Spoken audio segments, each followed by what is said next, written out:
I'm Dr. Rodrigo Rodriguez, Medical Director of BioCare Hospital.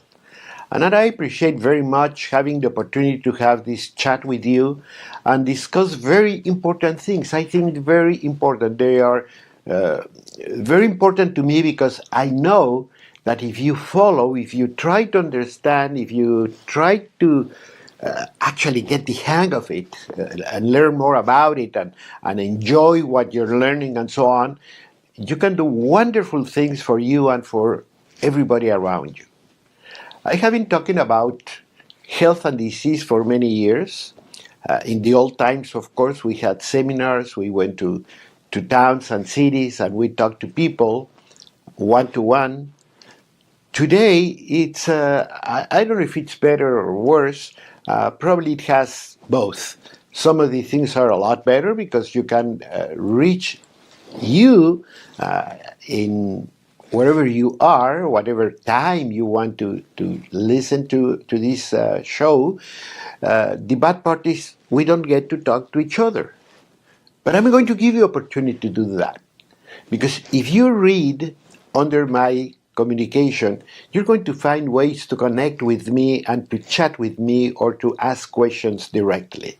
And I'll be very happy to talk to you. I'll be very happy to go back to you. And I've been talking in some of the programs about cancer. Why cancer?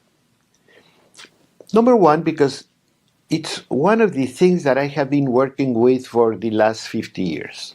I have over 50 years as a doctor, and I have always been very close to cancer, even though I'm not an oncologist. But I started as a nuclear physician, so I was to me, was a very important part of my job to find out cancers, and the earlier, the better. And then I started working on integrative alternative medicine. And then I started looking at things that, to me, nobody else was looking at. And ever since I went through medical school, and after finishing medical school, I always felt there was something that we were missing. We were talking more and more about drugs, more and more about tests, more and more about imaging. And even though we have made progress with those, I found that we have a number of conditions that are growing in frequency, that are affecting younger and younger people, that produce a lot of suffering and expense and pain for which we didn't have an answer. And cancer has to be the pinnacle of them all. Because I have always thought, what would I feel if I'm sitting across a desk and somebody tells me, after all this we have done, you have cancer? I'm sure I'd be terrified. I think that's the word. I think my whole world would go upside down. All my plans have to be canceled. This is not something that you can leave for next month or next year. This is something you have to act upon immediately. And everything around you is going to turn upside down. Your plans, your expenses, your daily life, your work. You cannot go to work because you have an MRI, or you cannot go to work because you're going to have surgery, and God knows when you're going to be able to go back to work. Your whole life has to be upside down. So cancer worries me a lot. And it worries me a lot also because as many of the degenerative diseases that we see nowadays, it's growing. And we see more and more people. Not only we see more people, we see more younger people affected by cancer. So all you have to do is look around.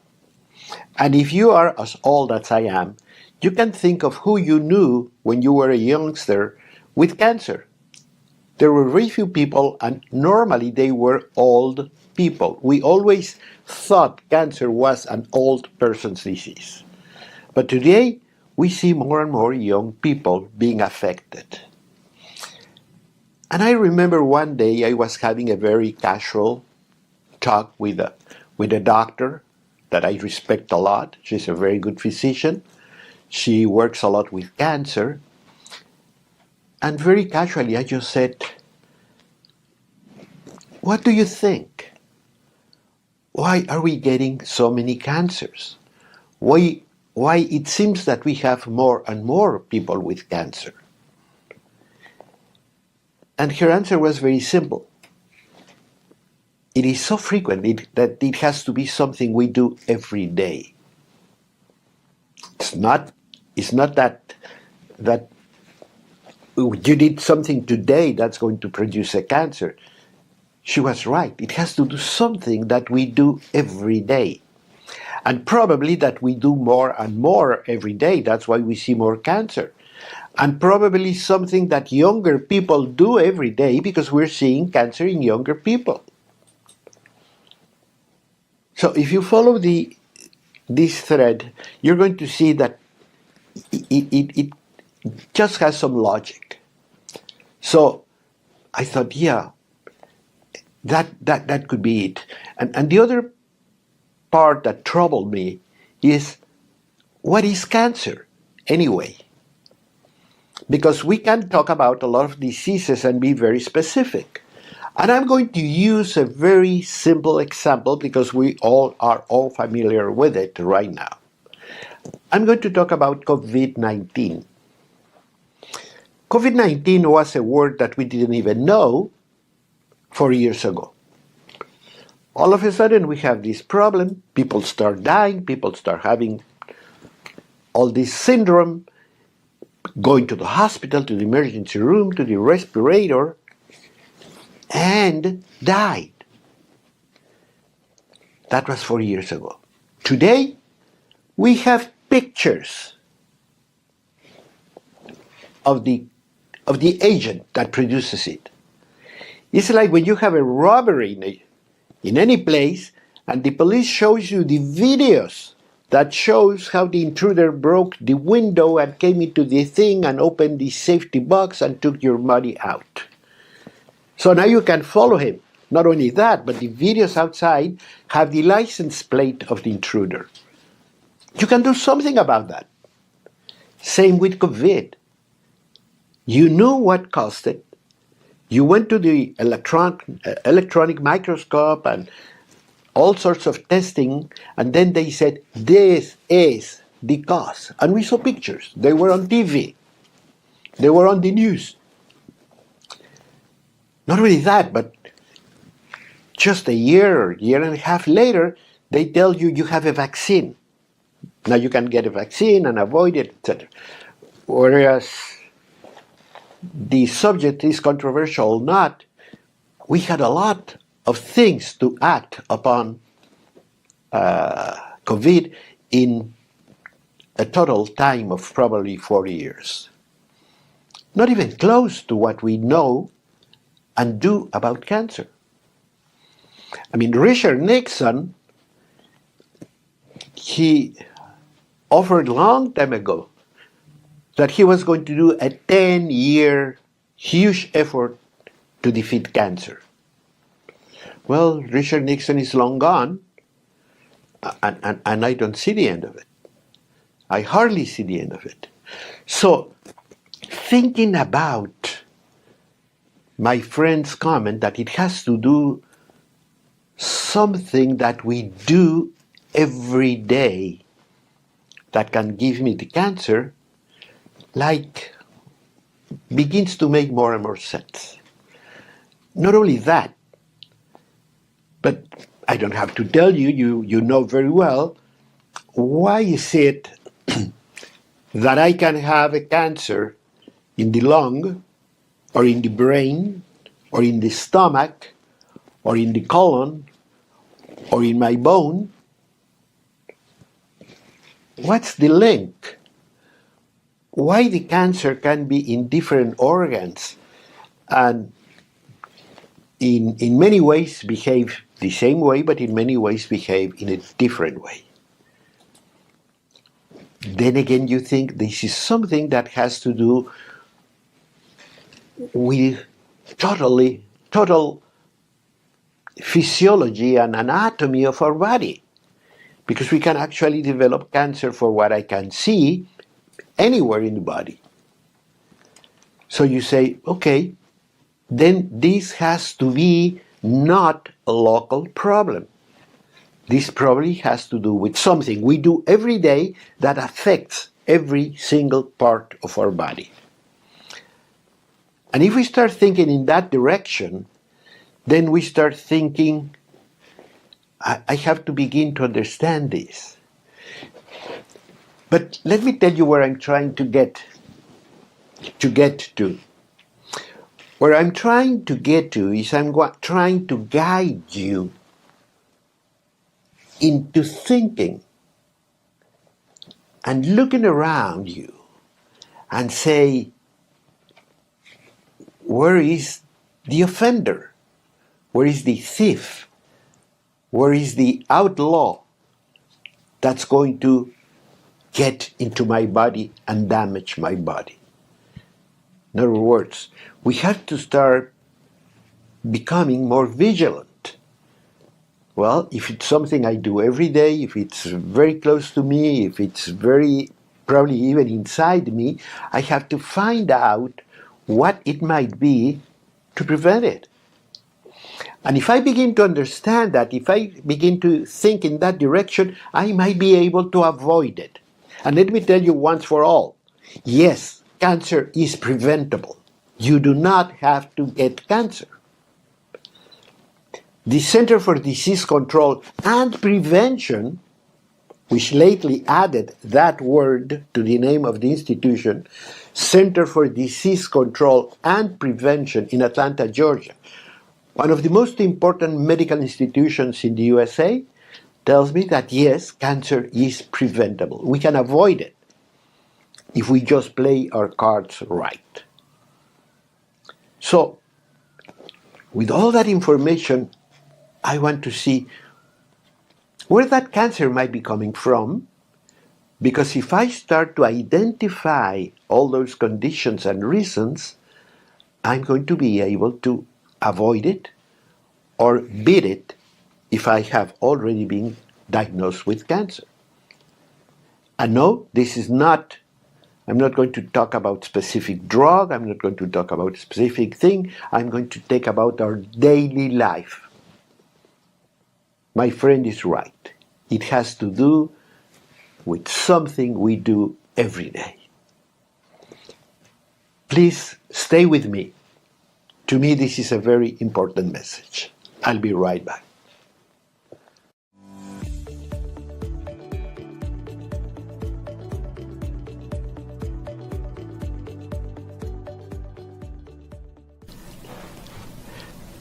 My friends, you are with Dr. Rodrigo Rodriguez, Medical Director of BioCare Hospital. And today I'm having a very important conversation for me. I hope it is equally interesting to you, because I'm talking about cancer.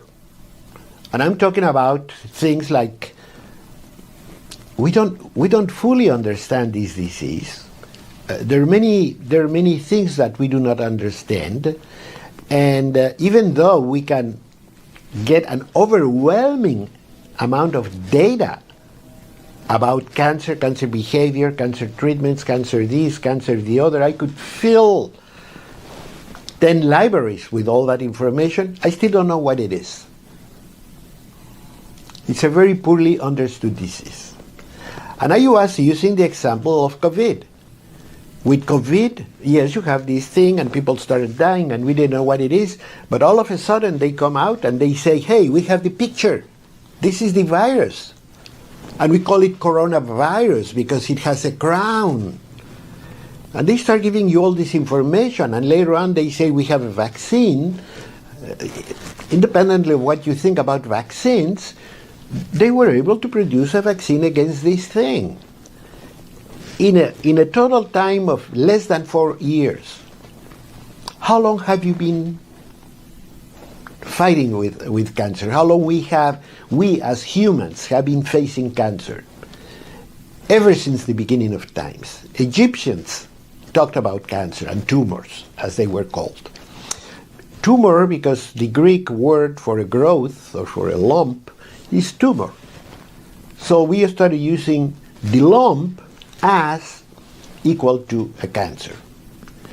And so we say we have a tumor, and just to make it with a little bit more emphasis, we might say a malignant tumor.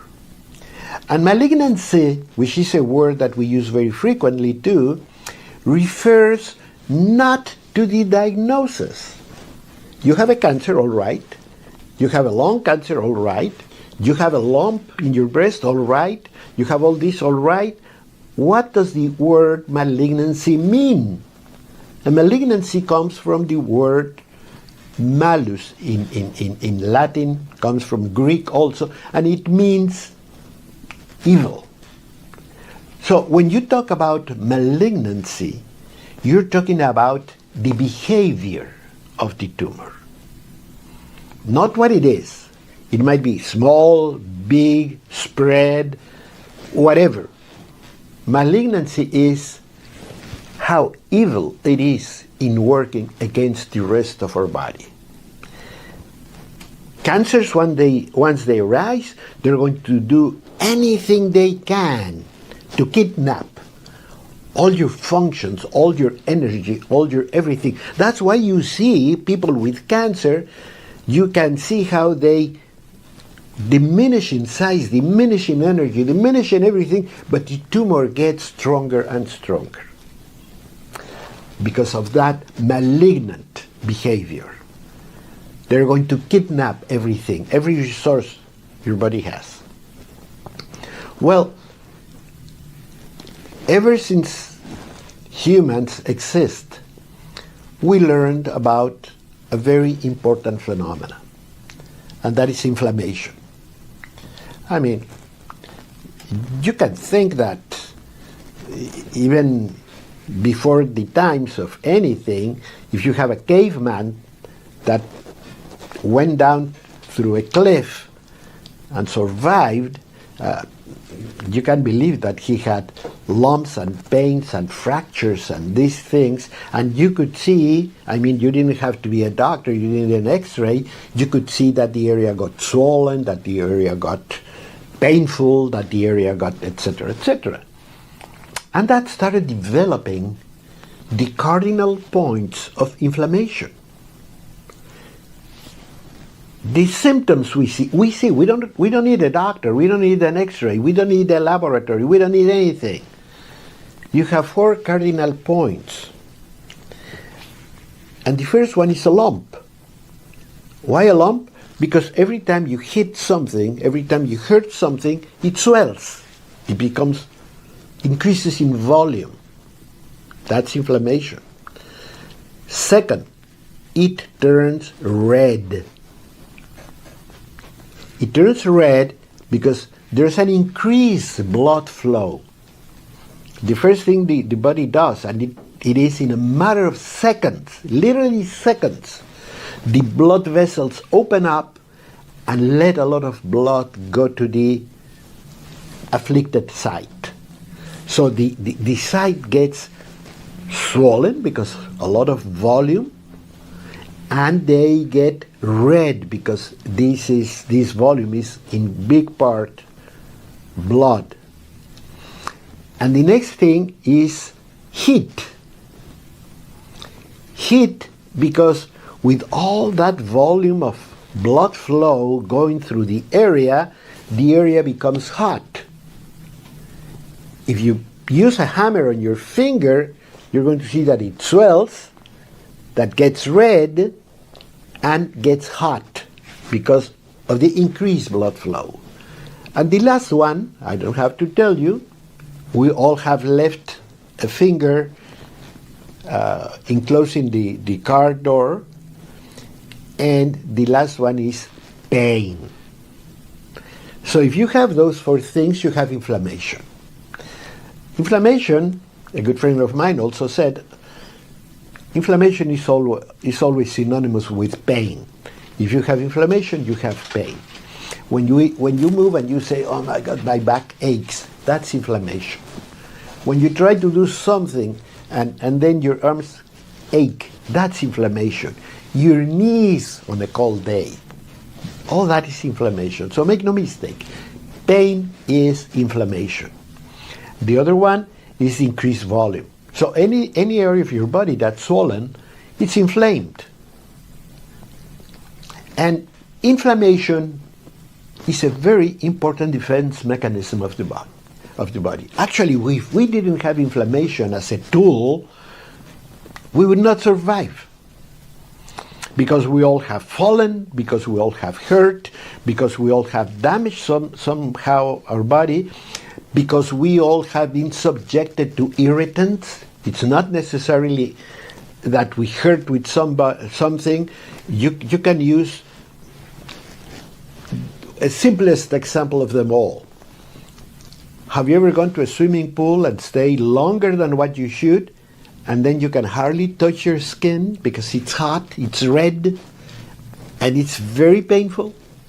That's inflammation from solar radiation. So radiation can bring that.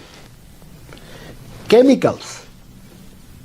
You're cleaning your house with some of these terrible things we use today to cleanse, and it goes on your hands, and then it gets red and so forth. That's inflammation.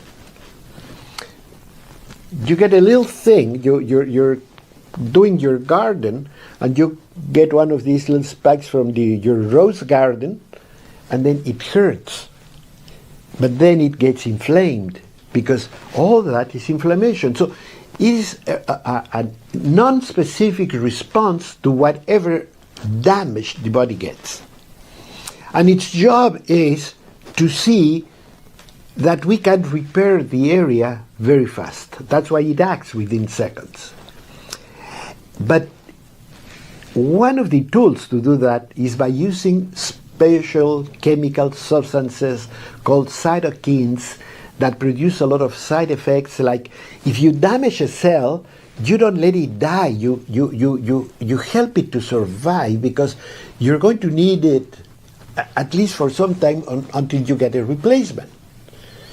If a lot of non-natural things happen. You need white blood cells to attack a potential microbe. Well, then you open up all the channels for white blood cells to transit from the blood flow to the tissue. That's why it gets so swollen. You're getting a lot of fluid, a lot of cells going into that tissue. That changes the permeability of the blood vessels. That changes the adhesion capacity of every cell. That changes a lot of things. But the problem is that a lot of those things are also present in a cancer. So my question is, what do I have to do? All you have to do is watch inflammation. Be careful, be vigilant. Let's say I left my finger as I closed the car's door. It's going to hurt, it's going to be very bad, etc. But it's going to go away. Once the repair is done, it is going to go away. A month later, you don't even remember. The idea that you hit your finger, oh yeah, I had forgotten about it. It's gone. But if that inflammation persists for any reason, then you have to be careful. And one of the problems that we have in today's lifestyle and environment, once again, I'm going to go my friend's statement, has to do something we do every day. One of the things that we see more and more every day is a continuous state of inflammation. Continuous. If I wanted to do testing, I'm sure I would find some sort of inflammation just about in everybody. Why is that? Because we're giving the body substances that the body either doesn't need or doesn't need that much. One of the best examples is sugar.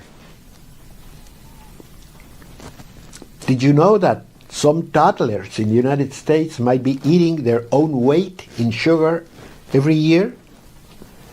We use sugar for everything. And the amount of refined sugar that we're giving the body is difficult for the body to handle. So it produces substances in the blood that act and produce a reaction from the body, which is an inflammatory reaction. So many people have an underlying inflammatory condition because what we eat, because of lack of exercise, because the type of lifestyles we have, because the oils we eat, and because we do not eat the things that should be helping us. With all that in mind, can we make changes? Sure we can. And stay with me because we're going to talk about that. Don't get cancer.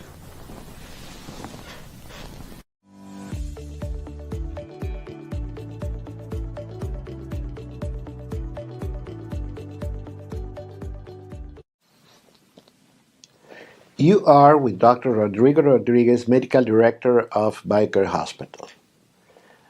And today I'm very excited, I'm very happy to have the opportunity to talk about the connection, the link between cancer and inflammation. This is very important because on one hand, I'm dealing with a terrible disease, which is cancer. A disease that I do not fully understand, for which I don't have a clear therapy, where the word cure is almost non-existent, and that's going to produce a lot of suffering and expenses, and it's going to put my whole life upside down. Everything is going to be postponed, everything is going to be cancelled, and not only my life, it's everybody that's around me. Because when you have a person with cancer, the whole family is sick. The whole family has to go to the doctor. You go to work and you say, my husband, my wife, my son, my whoever has cancer. Life is different for you. So that's what I have on one hand. On the other hand, I'm following the track of something we do every day that probably brings about cancer. But the important thing about this is that I can manage it. I can do something about it. With cancer, not much. With this, yes. Cancer, I don't fully understand. This, yes, I can make changes. And that is inflammation. We said that inflammation is a mechanism of defense without which humans would not survive. That's how important it is. The problem is that in our daily lifestyle, in our modern lifestyle, and it's very important to underline this modern time, today. It's very important to underline. And you say, how can you say cancer has always been around us? Yes, but not in the numbers we see it today. Any one of you that's my age, if you're my age as your dad, your granddad, and say, Dad, did you know a lot of people with cancer when you were young? They were going to tell you no. How old were they? They were old people. And today we see a child with leukemia, a lady with breast cancer, 35 years old, a man with sarcoma, 45 years old. That's not true to be. And then I know this person, the following person. We see more and more cancer. And on a casual conversation, when I wonder, I wasn't really expecting an answer, I just was kind of speaking out an idea like, why are we getting more cancer? And in younger people. A doctor friend of mine, a very good physician, answered, it has to do with something we do every day. Because that's how prevalent cancer is becoming. Cancer is hitting just about everybody. I'm going to give you another hint.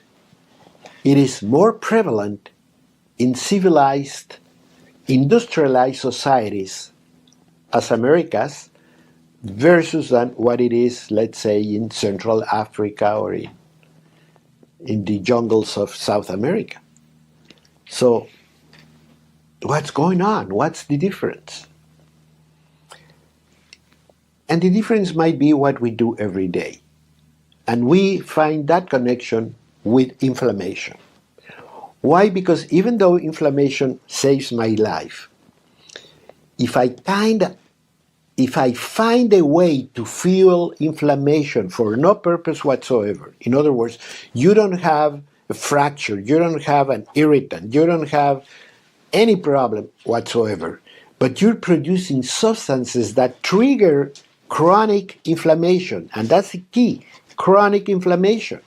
Even if it's not very active, it creates the environment where cancer can develop and progress.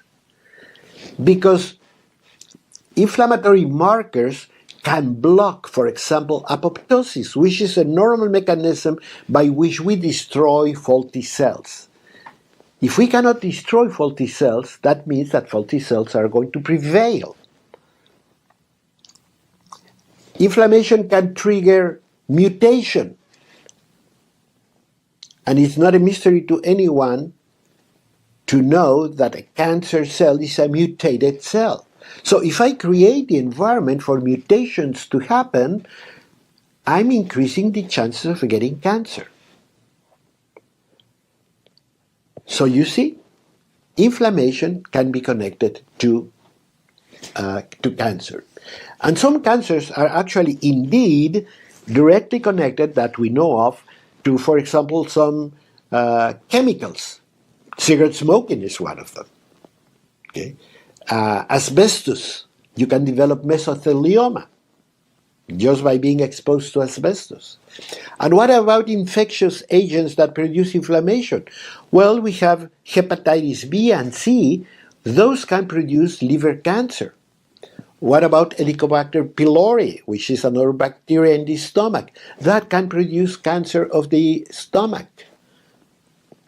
So you follow? What about inflammatory damage by irradiation? What about melanoma and sunlight exposure? So inflammation, yes, it can be connected in many, many cases to cancer. So what I have to do is fight off inflammation and fight off chronic inflammation. And then I learned that chronic inflammation is triggered by several substances. One of the worst offenders is refined sugar. We have too much sugar. So when you take this overwhelming amount of sugar, what happens is that sugars has to be composed with a protein and go to the blood flow and creates a substance that triggers chronic inflammation. Very mild. You don't notice it, which is worse because you cannot fight it. But it's there and can produce a lot of terrible diseases. Alzheimer's would be probably one of them, but also cancer. We eat bad oils, really harmful oils. Remember, I have always said, just have the oils that God put in your hand. What's that? Lard. That is olive oil. That's real butter. Those you can do.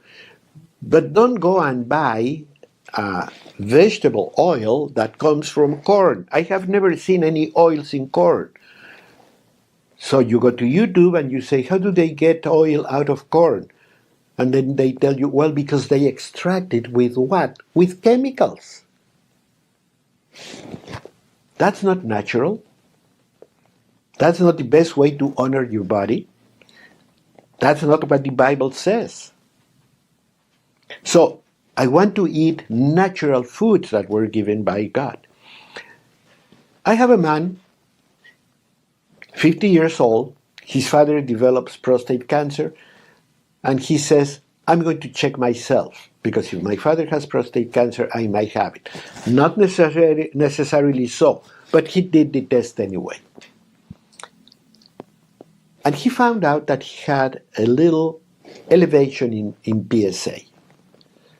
So he didn't take no for an answer, so he went to Berkeley, he went to National Institutes of Health, he searched for every possible way to make sure he did not have prostate cancer. And one of the things they found were tiny little areas in the prostate that were suspicious. And of course the doctor said, don't do anything, come back in 6 months and we check it. Again, he didn't take no for an answer, so he came to us. And when he came to us, I said, listen, what you have to do is you have to do a very well done anti-inflammatory strategy. And that begins with reducing all these oils. Get them off your life. Start doing this, start doing that. You start eating a lot more fresh, local vegetables and so on. You know the rules. You're talking of something like the Mediterranean diet. And he started doing it. In the process, he lost like 10 pounds. He looked fantastic. He felt fantastic. And he was doing his lifestyle changes. He started running and jogging. He was in his 50s. So he looked fantastically well. When he went back to all these major institutions, they said, those things are gone. And your PSA is normal. What did he did? What he did is he went on an anti-inflammatory protocol that he followed strictly, and he got his paid. Also, we are eliminating from our diet omega-3 fatty acids, which are anti-inflammatory, naturally anti-inflammatory. And what are those? Those are fish oils. So you have to introduce fish to your diet 2 to 3 times a week. A good one is raw nuts. But we don't eat raw nuts anymore. Nobody has a nutcracker anymore. We buy them in a can, roasted. Fatty acids are gone. So if you begin to see beyond the supermarket ads, you're going to begin treating your body in a different way. Every time you drop sugar, every time you drop a cigarette, every time you prefer water versus soda pop, every time you make any of these little changes, you might be killing or destroying a cancer cell. You have to have a much better caloric balance. How much we do, how much I eat. If I don't do too much, I'm going to eat less. It happened to me in the pandemic.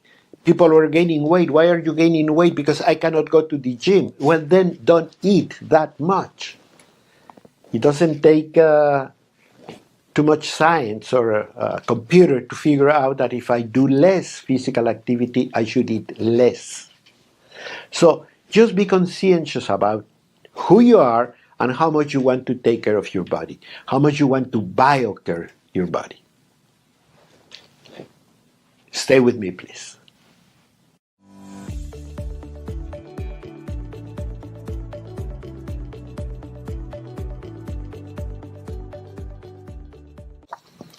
I'm Dr. Rodrigo Rodriguez, Medical Director of BioCare Hospital.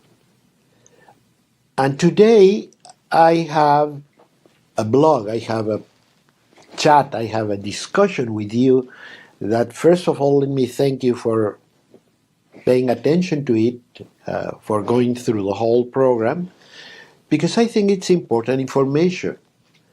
And I would ask you to follow me, to go to the social media of your choice, to learn more, to educate yourself. There are many resources on the web that you can go to learn more. And if you have any questions, please feel free.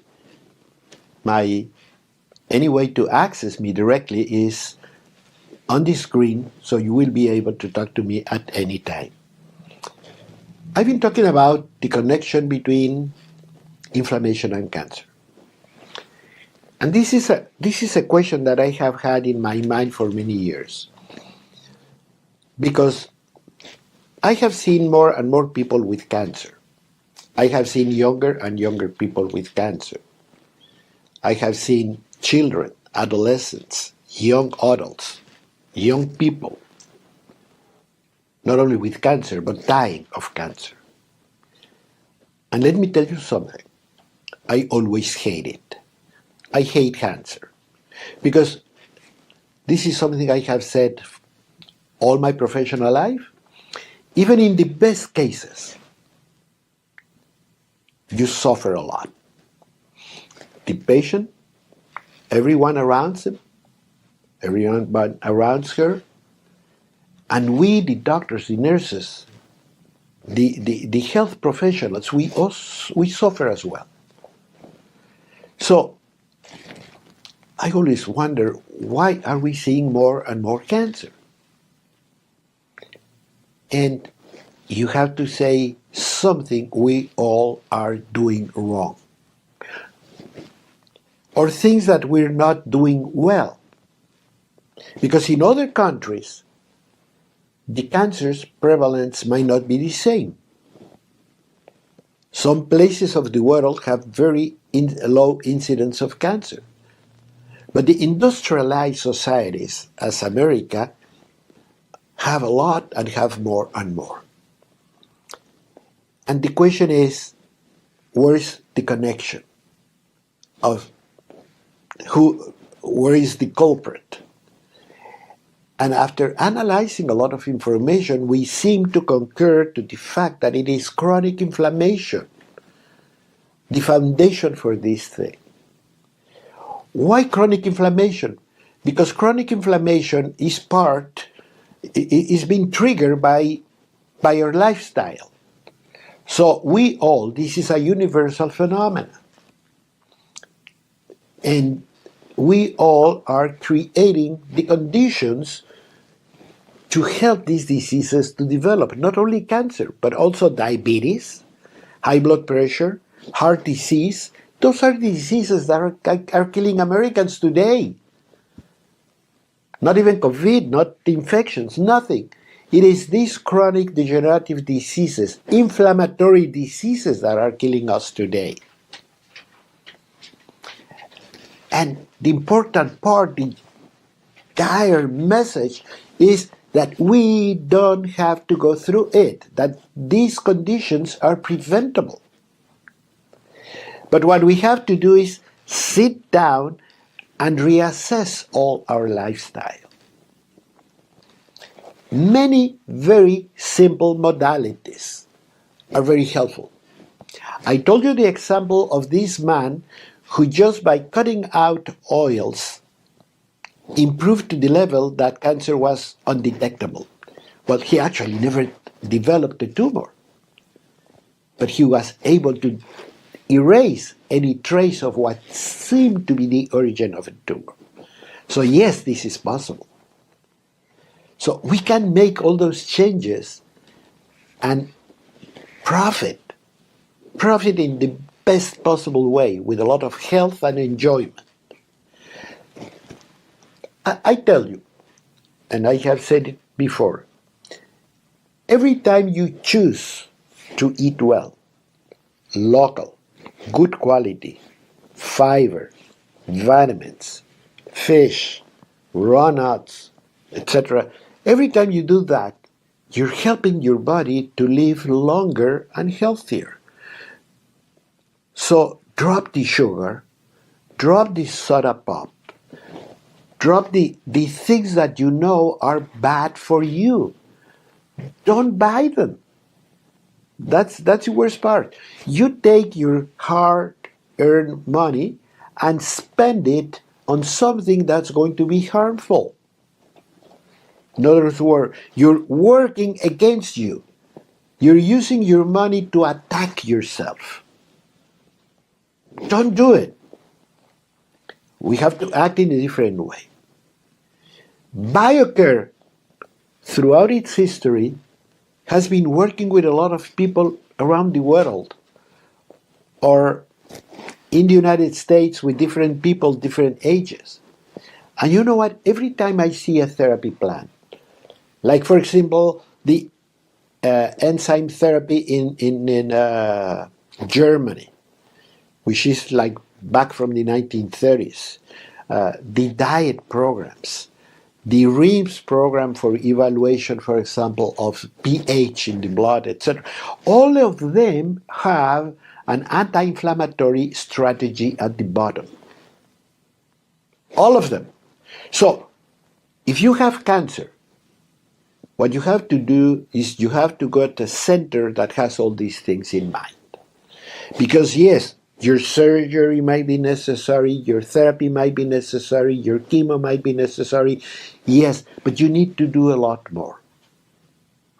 And a lot more you can do.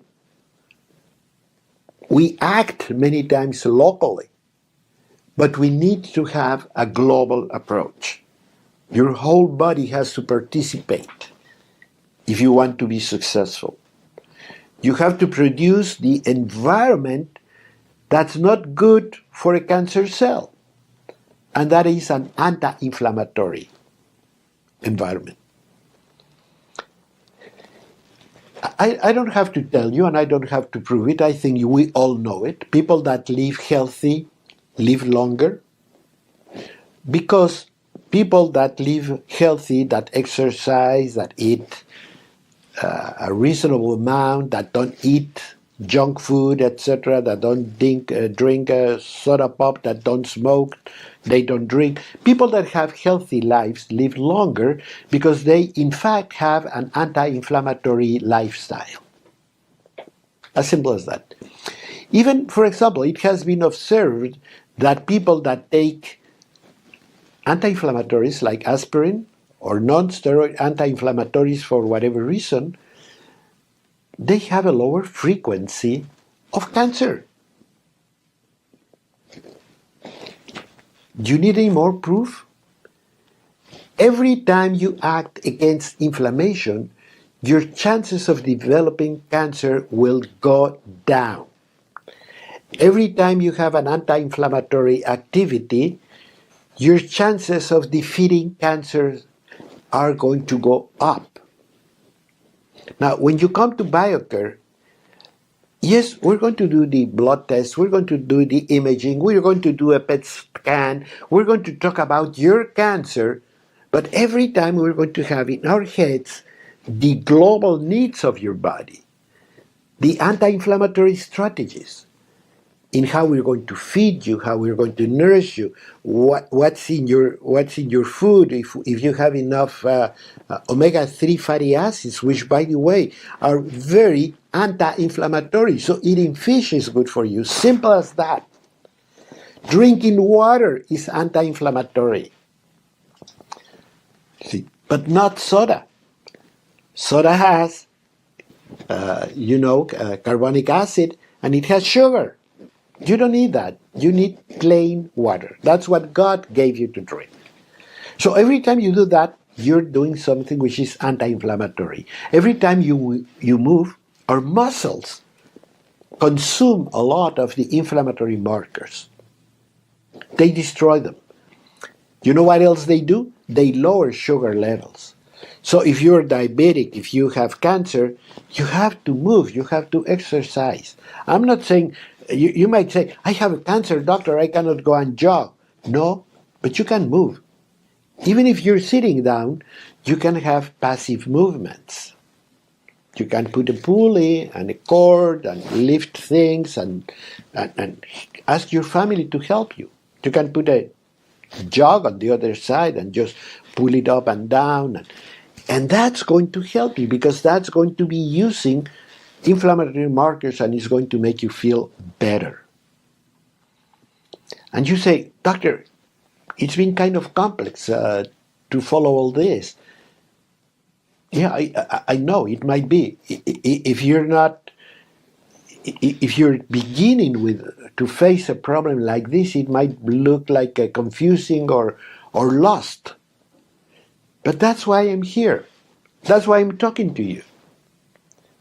Because you can go to BioCare Hospital, you can go to Rodrigo Rodriguez, you can go to any social media of your choice and search for me and get the message and contact me directly. I'll be very happy. I have done it with a lot of people. And that costs you nothing. But it's going to set you on the path to begin your anti-inflammatory protocol at home, for yourself, for your family. Because you do not want people to get cancer. You want to change the way you live. You want to use your money and your retirement to travel or to enjoy life, not to pay doctors and treatments and be in pain and have everybody else suffering. Because those that have been there know I'm telling you the truth. The cancer patient suffers a lot, but so does the caretaker. So you don't want to do this to you or to anybody around you. So you can start your anti-inflammatory protocol today. Start making the changes. Review what you do, what you eat, and so on. And once again, you check with Dr. Rodriguez and you say, this is what I'm doing, what else can I do? And you're going to see that it is inexpensive, it's fun, it's lovable to do these things, and the most important thing, it's going to give you a longer survival, a better quality of life, better health, and health is wellness, and wellness is enjoyment. Enjoy your life until we meet again. Thank you for listening.